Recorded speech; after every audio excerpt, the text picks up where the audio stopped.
Welcome to Britain's busiest steam railway. Winding its way through some of England's most stunning scenery, this is the North Yorkshire Moors Railway. Sun's shining, the birds are singing, and the train's on time. Each year, 500,000 people flock here to journey back to the golden age of steam. I'm so excited because I'm on a steam train. In this series, we get the inside track from the people who keep the railway running. There's engine shed manager Piglet. There's some sprinklings of soot in it, just to add to the flavour. Boss Chris. Did anybody ever refer to me as the fat controller? Dining manager Jill. I need to wear my glasses because I can't see anything. And everyone's favourite ticket inspector, Bertie Blower. I want people to come here and have a lovely time. This time, the railway is rolling out the red carpet for steam engine royalty. Very excited. It's a good curtain raiser to say, hello, we're awake and we're alive again. But will their star attraction be too big for the railway? There's a bridge that's quite low. It will be a disaster if it doesn't fit. Things get hot under the collar in the Pullman dining kitchen. It's a new menu, 10 different sauces to make, and our boiler's not working very well. So jump on board and hold tight. It's going to be quite a ride.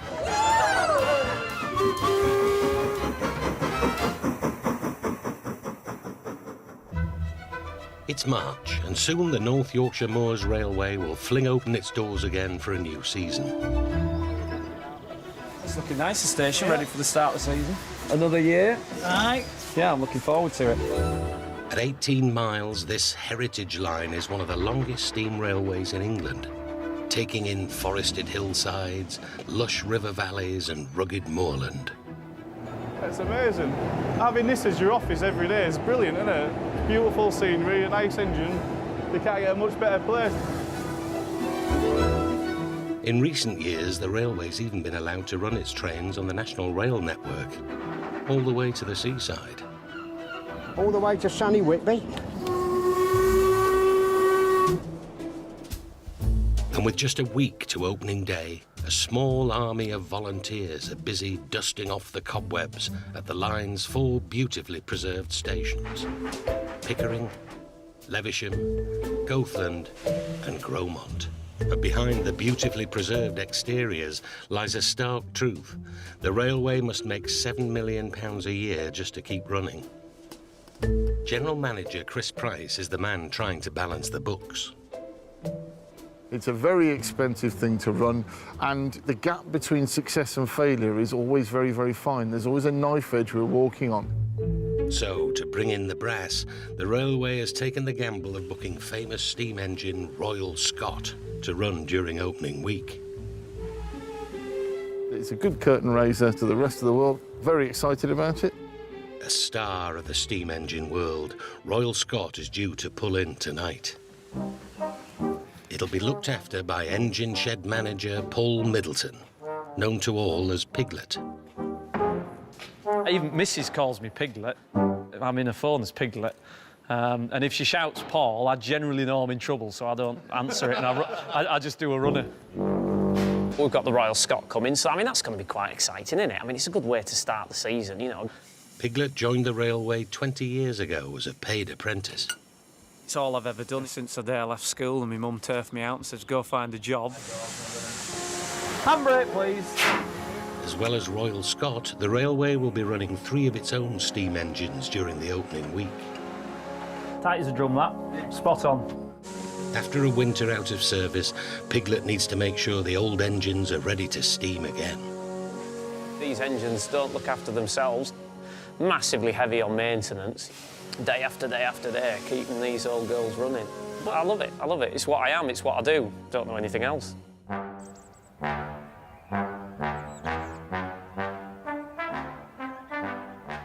Also getting ready for the new season is Pullman dining manager Jill Brown. Jill's busy prepping her tiny onboard kitchen. That's the last box. Oh.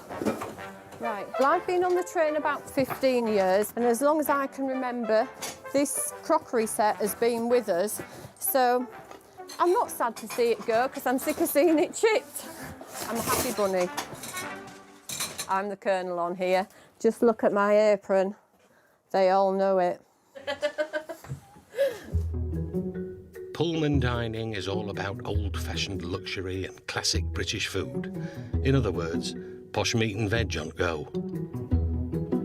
You know, fine dining on an old train sounds very good, but sometimes when we have set off on a bit of a rocky start, we've had drinks on the tables and in the lap, and, you know, I've had to go down and apologise and make sure no one's drowned in it. Jill's crockery might be new, but dating back to the 1950s and 60s, the Pullman dining carriages are a step back in time. I'm just checking now that all my bulbs are working, because there's nothing worse than a nice romantic couple sat on a table like this and the bulb's out and they can't see each other. Oh no, we haven't. We've got a bulb out. This one's not going to work. Oh. First day on Saturday. It's fully booked. Hopefully we'll have a nice, happy, busy season. Over at the engine shed, Star Tern Royal Scot is due to arrive at any moment. Nearly everyone's clocked off, apart from Piglet and the shed cat. She's called Erica. I found her running around in here one day, and I thought, what's that running around down there? And I had a look, and it's this little cat. So I managed to coax her out from under the bench with ham out with sandwiches. And, yeah, she's been here ever since then, really. She's always happy to see you, you know what I mean? She doesn't whinge, she doesn't moan. You're not lifting down. Come on, you can do it. Yeah. Ah, you little git.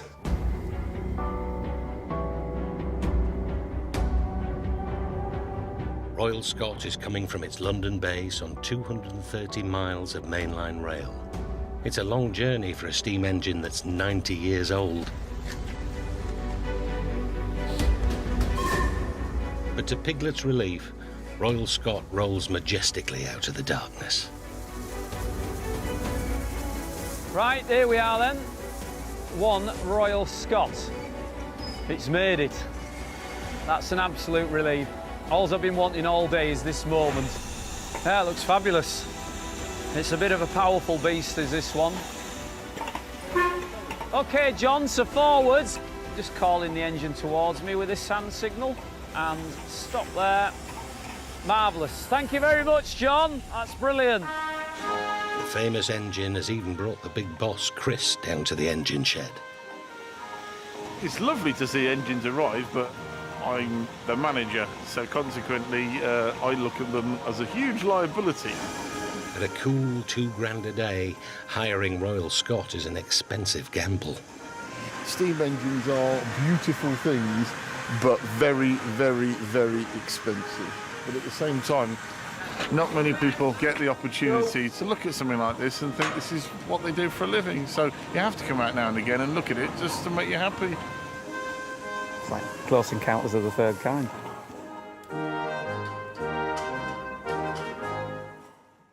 Coming up, can Piglet ensure the Star Tern doesn't go off the rails? There's a bridge at Green End that's quite low, and there's also the Pickering platforms on a curve. It will be a bit of a disaster if it doesn't fit, though. And the big season opening is in danger of being derailed. Until everything is safe to run on, we're not going to run it.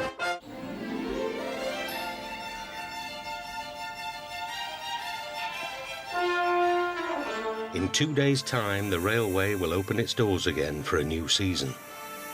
It's booked Star steam engine Royal Scot to headline its opening week and hopefully pull in the punters. Yes, 6 tickets for the Royal Scot, no problem at all. Ticket sales have been going well. That's lovely, thank you very much. But before Royal Scot can run in the opening week, it has to pass a crucial test known as a gauging run. Hopefully it's got a tender full of water. This big and powerful engine was designed to run on mainline railways. But the Heritage Railway is a minor line with much smaller platforms and bridges. So we just make sure that the engine physically fits our railway. So there's a bridge at Green End that's quite low, and there's also the Pickering platforms on a curve. It will be a bit of a disaster if it doesn't fit, though. OK, Duncan. I'll see you down the station in a bit. So yeah, first chance I've had for a cup of tea today and all. There's some sprinklings of soot in it just to add to the flavour. And no chocolate sprinkles around here. It's all soot straight out of the Royal Scot, so it's all right. Keep me going. So that's what they call a true Yorkshire brew. Piglet needs to see for himself that Royal Scot can run the length of the line without any problems. These are the rock stars of the steam world. They're all a bit quirky and unique. So he sets off in hot pursuit. It's his 1.6 hatchback against the 2,000 horsepower Royal Scot. Ambitious lad. The first station is Goathland, a 5-mile sprint across the North Yorkshire moors, and Piglet needs to get there first. We're racing the Royal Scot. That's left the station. Come on. It's quite steep round here. Poor little car struggles, but it'll get me there. The huge 125-ton engine was built to thunder from London to Glasgow. The problem with this engine is, it's like a lot of express engines, it's designed for the main line. We're doing 75 miles an hour. You know, it's like a caged greyhound, isn't it, really? Wants to go, but you can't, you know. The railway has one of the steepest climbs of any steam railway in the country, with the powerful engines making light work of it. If only the same could be said for Piglet's hatchback. It's going to be a bit of a challenge, thanks to a council wagon slowing the road down a bit. Come on, get up the hill! Goathland is famous as the location for Hogsmeade Station in the first Harry Potter film. As if by magic, Piglet gets there just in time. Vauxhall versus Royal Scot, we beat it here, only just though. There it is. Piglet needs to check if Royal Scot fits under the line's lowest bridge. If the engine can't clear it, then the opening day's Royal Scot run will have to be cancelled. So that's the bridge I was a little bit worried about. It's quite a low bridge, that one. Come through its square. It can run a bit close to that. We can just about see it fits under just nicely. There we go. Next stop, Pickering. There's just 2 days before the big opening, and there's a lot of Royal Scot tickets left to sell. But the railway's head of marketing, Laura Strangeway, has got a trick up her sleeve. We're on our way to Yorkshire Coast Radio to talk about Royal Scot and about the launch of the season. Laura is new to the world of steam. Am I a train spotter? No. To admit, every train that comes in, unless they're a different colour, I ain't got a clue. But probably me being a bit thick in that area does help. 1 2 1 2. Welcome to Yorkshire Coast Radio. OK, Laura, so tell me about the Royal Scot. Exciting news. It's a big year for the railway this year. So it's the 50th anniversary. So to set the season off with a big bang, we've got visiting engine Royal Scot. And it's just a great way to start the season and go, here we are, we're running again. Laura's big marketing push won't count for anything until Royal Scot successfully passes its gauging test. Piglet and his trusty hatchback have made it to the next station, but Royal Scot is nowhere to be seen. We've arrived at Pickering. We're just going to cross over the railway here. Can't see Royal Scot anywhere. Piglet isn't the only one who's keen to see Royal Scot get to Pickering. At the grand old age of 82, Bert Blower is one of the railway's oldest volunteers. Bert was a train spotter back in the heyday of steam.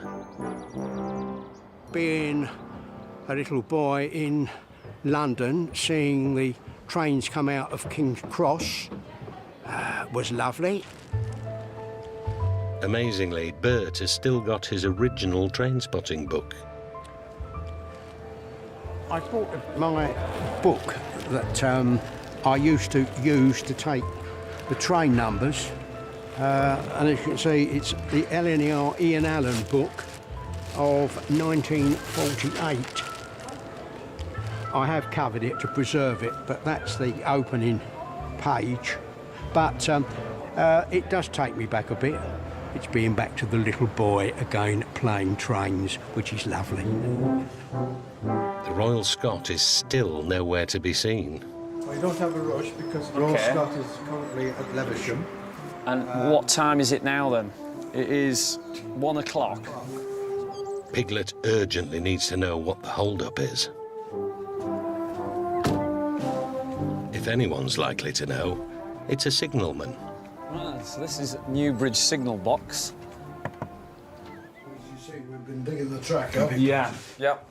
And all the parts necessary to put it back together again aren't here. And so that's we've got a car rushing along with the parts to finish it off, but it does delay the whole thing. Yeah, it will do, yeah.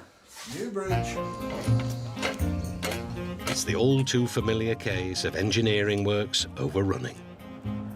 The guys welding the rails together can't finish the tasks, which obviously prevents us running the Royal Scot over it because it can't jump a gap. Until everything is safe to run on, we're not going to run it. So it's back to the hatchback for Piglet for another dash across the moors. The Royal Scot, being stuck at Levisham, the line's most remote station, presents Piglet with an even more serious problem.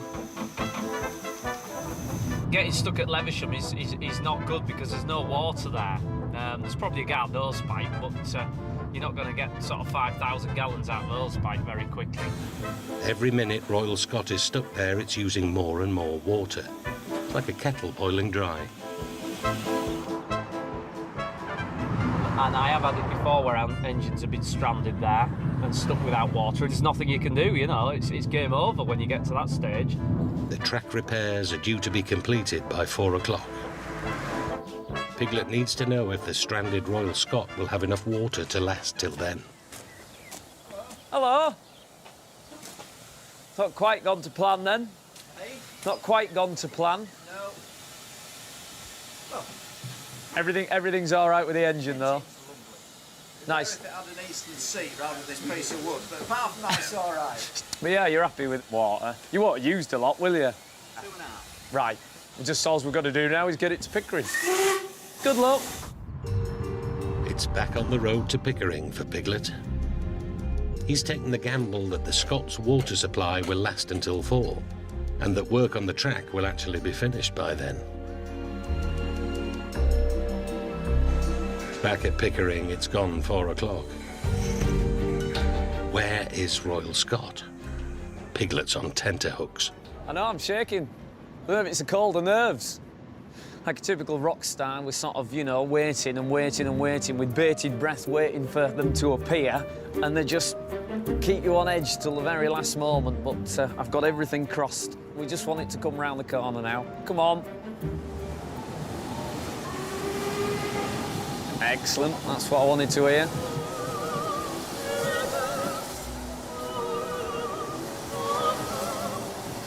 And here it is, very, very carefully through Pickering platform. This is what I've been waiting to see all day. Will the engine fit? Tightest bit's just here, apparently, so... Now you see the cylinder gets fairly close to the platform edge there. There's enough clearance there for me. The engine is gauged for Pickering, so that's brilliant news. It's gone everywhere it's going to go on the railway. Despite the fact we're about 4 hours behind, we've made it.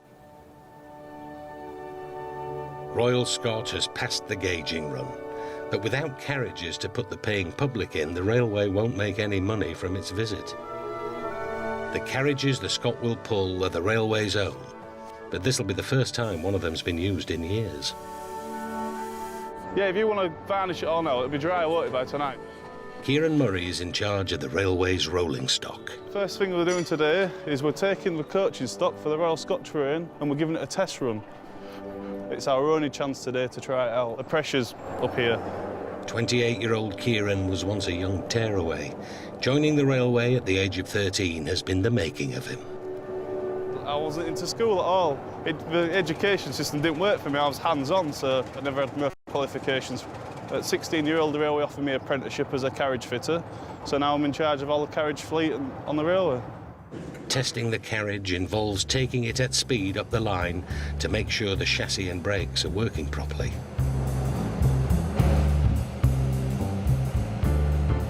It's going alright so far, we're running very smoothly, but we'll stop now, we'll have a whip around every coach, see what condition we're in. It's the only way to find out is just get them heated up and then trial them. After a 6-mile run up to Levisham, Kieran can now check to make sure everything's okay. Dave, I'm just stopping here to examine all bearings on 9235. Can you go down driver's side? I'll go down to the side. OK, I'll do driver's side. So what I'm looking for now is heating the wheels for over-braking. This coach has been out of traffic now 5 years, so it's the first time in 5 years it's turned a wheel, so it's a big thing for us. With the carriages running like a dream, Kieran and the Heritage Railway shall go to the ball. I think it's good that we're recreating the past to show people what it was like. I'd love to have been in the steam era. Yeah, I can imagine myself hurtling down the main line now on a steam locomotive. I think I was born in the wrong period, really. Gauging run completed, carriages tested, everything is now set for tomorrow's grand opening. There's just time for a last-minute press call. This is a chance to engage with the PR, to basically get the railway out there to the wider audience. Head of Marketing Laura's doing her best to talk the event up. This must be a big attraction for families to come and visit the Mearns Railway. I mean, it's such a great atmosphere. You work here and there's just such a sense of pride. Royal Scot makes its grand entrance.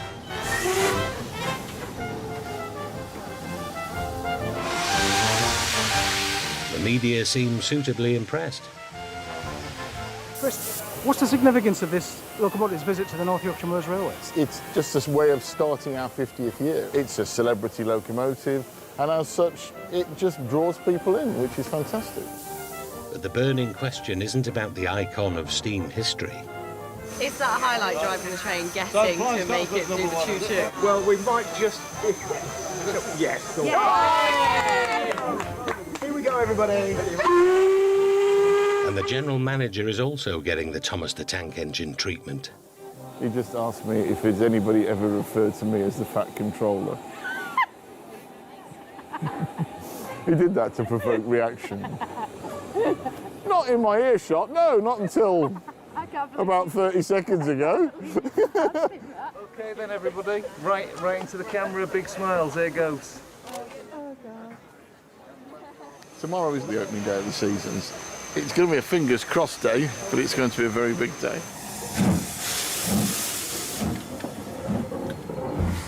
Coming up, the grand opening is stopped in its tracks.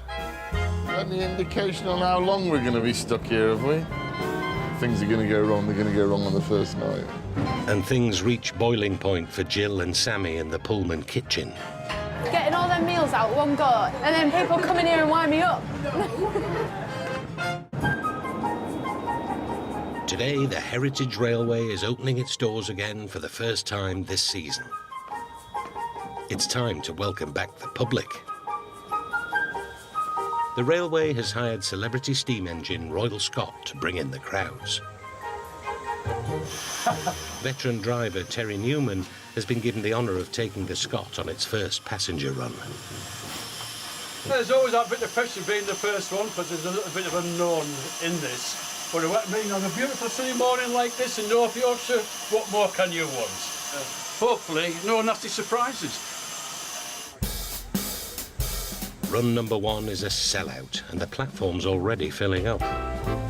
So we're just about rock and roll. Remove the handbrake off, please, Adrian. Royal Scot will depart from Gromont Station, which is at the northern end of the Heritage Rail line. This is the beast, and this is what people come to see. Steam engine is perhaps the nearest thing that man has made to a living being. A special event like this, there's no better time to be here, really. The sky is absolutely beautiful, and we're going to have a good day, I reckon. General Manager Chris Price is also hoping for a good day. Accompanied by wife Alison, he's on his way to the opening on one of the railway's heritage diesels. Ah, so that's encouraging. steam engine fishermen waiting for the Royal Scot. They're out and about. Early in the morning. Well, there's a few.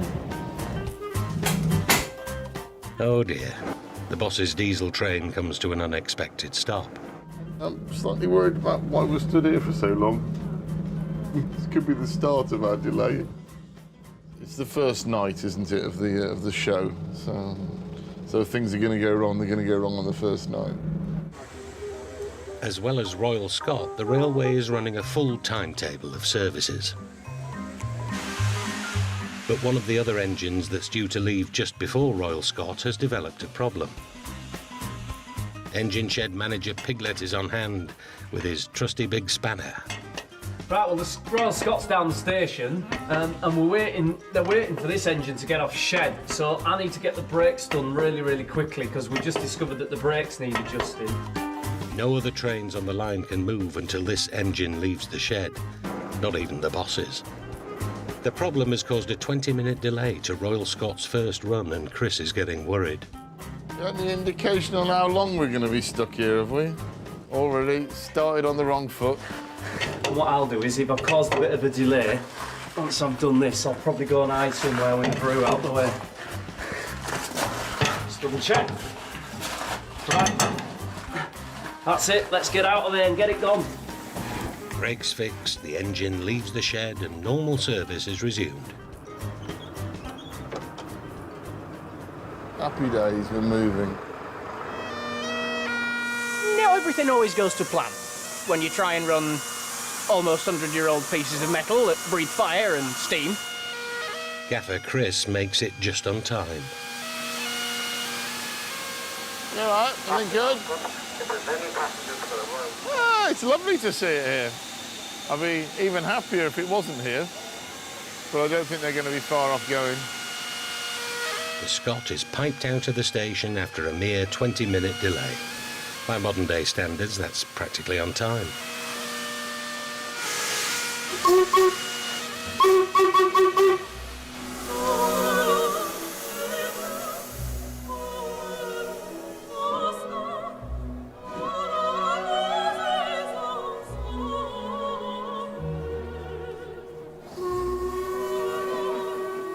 There's a whole beauty and magic about them, and I think our railway history from the Victorian age is really some of the heritage we need to preserve. Yes, I'm a train spotter. I've got a badge to prove it, but I forgot to put it on today. Very, very happy. See, not only will we make money on the tickets for Royal Scot, but our catering establishment's busy, our shop's busy. It's all good.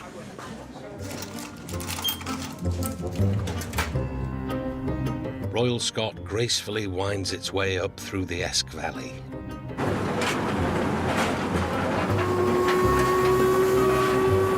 The 1 in 49 climb with 256 tons of packed carriages is a big test for any locomotive. Engine driver Terry is about to find out just what the 90-year-old engine is made of. See how smooth this locomotive's running? Terry and the Old Princess make light work of the incline, the railway's toughest challenge. Well, that's the first part of the journey over. Oh, really nice engine. Very, absolutely steam tight. No bangs and crashes.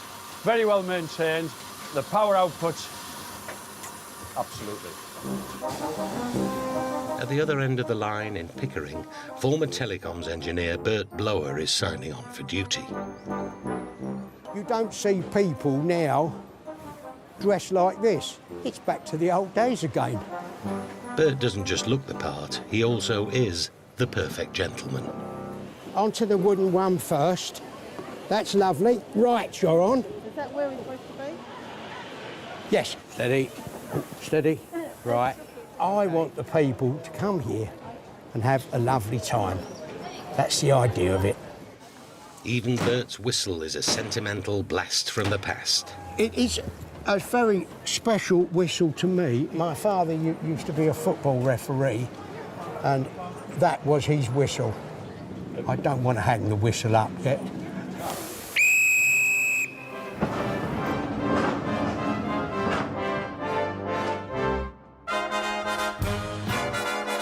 Back at Cromont Station, the first Pullman dining service of the season is half an hour from departure. Pullman dining manager Jill is doing some last-minute checks for what's a sellout first run. Everything looks nice and, well, apart from this one. Make sure all the menus are military and standing to attention. It's nothing worse than walking on and all the napkins have flopped. We do try and get them stood to attention. There we go. Oh. The Pullman is a family affair. Head chef Sammy is Jill's daughter. She's got more than floppy napkins to worry about. We are doing a Scottish-themed menu, which we haven't actually done before. So literally I've had like 10 different sauces to make. With over 400 dishes to serve in just over an hour, Sammy's cooking Scottish smoked salmon for starter, Scotch beef for main, and bread and butter pudding with, you guessed it, butterscotch. Because it's so small, it's so hot. Obviously, we're on the move all the time. And yeah, and our boiler's not working very well either, so I'm under pressure. As diners start to get on, Mum is also getting stressed. The new seating plan has changed this season from numbers to letters, and it's causing confusion. Thank you. It's going a bit slightly wrong, actually. They're bringing emails in, and it's not telling you where they're sitting. It's becoming a problem, actually, at the minute. I'm hoping it's going to get better. Royal Scot is dropping down through Newton Dale. It's on the final leg of its first run. This railway has to be the most beautiful heritage railway in Britain. When you come down on a beautiful morning like this, you can see for yourself. After an hour and 20-minute, 18-mile journey, Royal Scot reaches Pickering, the end of the line. It's been a huge success. Now we have to ease it in. Yes, a step back in time. It reminds me of my childhood. If you want a waltz, yes, by all means. Young at heart, Bert might be 82, but the average age of volunteers on the railway is a sprightly 70. Are there any passengers for the 12 o'clock train? But there is some young blood. Ticket clippers. Meet the 16-year-old Rose twins. I'm Edward Rose, I'm the second youngest ticket inspector of the North Yorkshire Moors Railway. And I'm Matthew Rose and I am the youngest travelling ticket inspector they've got, which makes me superior and popular. That's ruined it now. When it comes to ticket inspecting, the twins take no prisoners. The main thing is it's fare dodgers. You know, we weren't told about this, or that's too much, I'm not paying. And Where we've been first class, it is £4 per person. When they're not brandishing their ticket clippers, the twins can be found loitering on station platforms. We are proper train spotters, I'd say, because we go out to all the stations. Notepad, pen, camera. The twins are fiercely competitive, even over who's the bigger train nerd. Can you tell me what this is? Royal Scot. So It's Royal Scot Gruff. You can just tell because it's a 3-cylinder loco. It's just got that quicker chuff. The boys have even made collecting ticket money into a competition. Go. How much have you taken? Oh, it's hard. It was a big digit, I remember. Probably something around £2.50. Wow.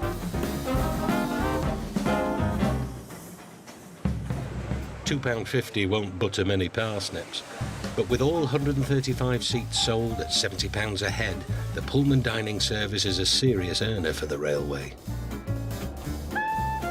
But for that sort of brass, punters expect a lot more than the proverbial British rail cheese sandwich. As soon as the train pulls out for its maiden run, the pressure is on for Jill, daughter Sammy and the team to get the first 2 courses served in just 20 minutes. Just need to do one last tray of chicken and then we can go to the other end. Silver service on the move is a fine art. You do need very good balance on here, yeah. Literally, like, we don't have time to stop at all. I'm absolutely boiling. And it is hard getting all them meals out one go, and then people come in here and wind me up. me has her days.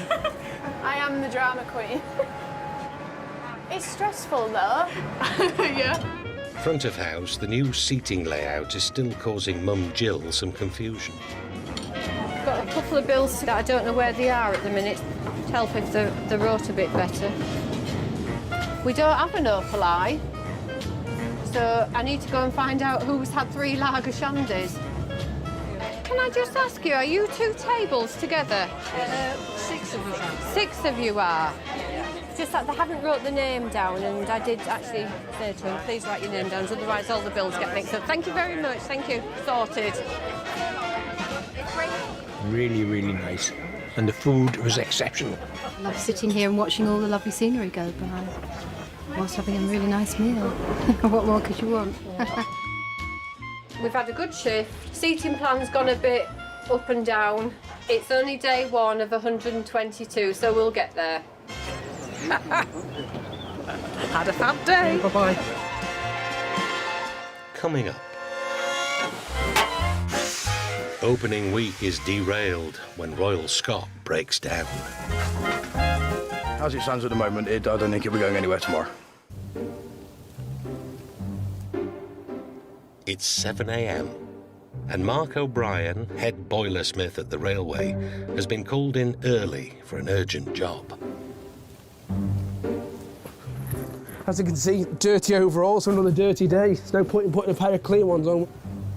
Halfway through the railway's grand season opening, star steam engine attraction Royal Scot has developed an engine problem that's put it out of action. People travelling from all over the country coming to travel on the Scot today. We're going to do everything we can to get back out as soon as we can. Royal Scot is fully booked. And to make matters worse, Head of Marketing Laura has organised a special VIP event for the great and good of North Yorkshire. It's a nightmare scenario. For all the days it could go wrong, it had to happen on the VIP service. Trains are unpredictable. And so when you're pre-selling tickets, this is the risk you take. It's going to be a tricky one, but hopefully people will understand. There could be tears. It's a special treat, this, isn't it? And that's just Dad. He has never seen it before yet, so doesn't quite know what it looks like. He's a bit steam train mad, this one. A leak has been reported inside the Scots boiler.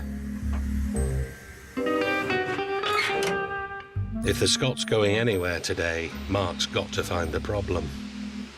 There's only one way to do that. I'm going to go inside there. I've got my man on here for me. If anything happens, he can drag me out. Shine a torch down the length of the boiler, like that. And then I can see where it's leaking from. Mark discovers what he thinks is the culprit. And you can see that thing there. That's what's given us some grief. Every steam engine has a safety device called a fusible plug that helps detect serious boiler problems. That crust there is actually leaking from the outside of the plug. It's good news. Mark reckons it's actually the safety plug that's leaking and that there isn't a more serious problem with the boiler. Even so, Royal Scot isn't going anywhere until Mark has carried out the tricky job of replacing the defective plug. On the platform, head honcho Chris Price has arrived to give Laura some backup.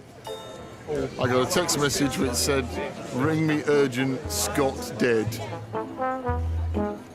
It's not good. We've got upset passengers, upset group booking passengers. It's not just the public who are disappointed. Steam engine crews have travelled from all over the country for the rare chance to drive the magnificent machine. I've come from the other side of Bolton to be on here, to be on the Scot. I'm nearly in tears. While Chris and Laura deal with the VIPs, at the engine shed, Mark has now got to replace the faulty safety plug. It's nice knowing you all. To replace the plug, Mark has to unscrew the old one, which will release a jet of hot water and steam.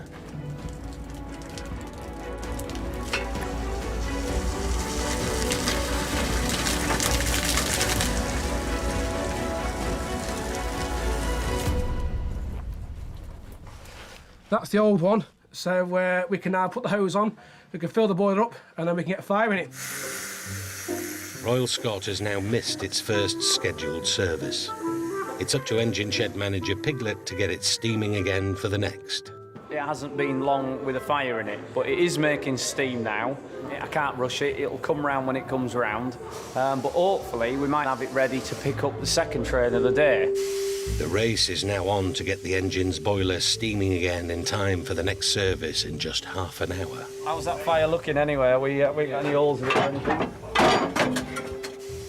It's coming round now. I'll do that, it'll jump up 5 pounds. Hopefully. Back on the platform, Boss Chris is desperate for Royal Scot to make an appearance. At this moment in time, I'm still not sure we're going to see it on the train. I want to see Royal Scot in the front of that train, then I'll be happy. It's having a good clean before it goes out. They're prepping it and oiling up all the oiling points, so... yeah, clock's ticking and hopefully we'll make it.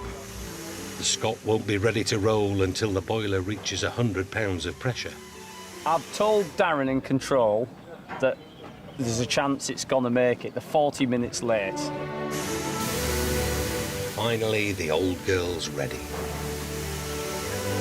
There we go. Hello. Yeah, we're imminent about to move, just to let you know. We'll depart as soon as possible.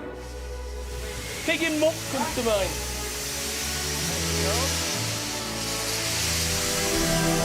Slowly, very slowly, the huge wheels of the old engine begin to turn again.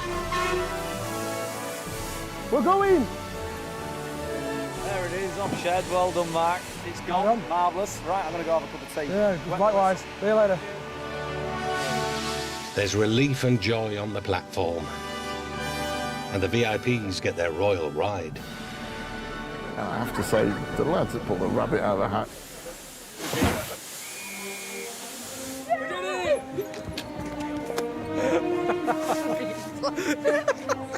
Yep, that's Royal Scot dirt, that is. All over your face and everything. Thanks. It's part of our heritage, isn't it? It's our past. It's what we were good at back in the day. It's always got that element of something going slightly Pete Tong, you know what I mean? Slightly wrong. It's, you know, but, you know, we've done it. Next time, the Easter holidays bring in the crowds, Thanks so much. but the railway struggles to keep up with demand. Well, they're just falling to bits as quick as I can repair them, aren't they? And a ticketing cock-up puts Laura in the firing line. This is suicide. This is career suicide.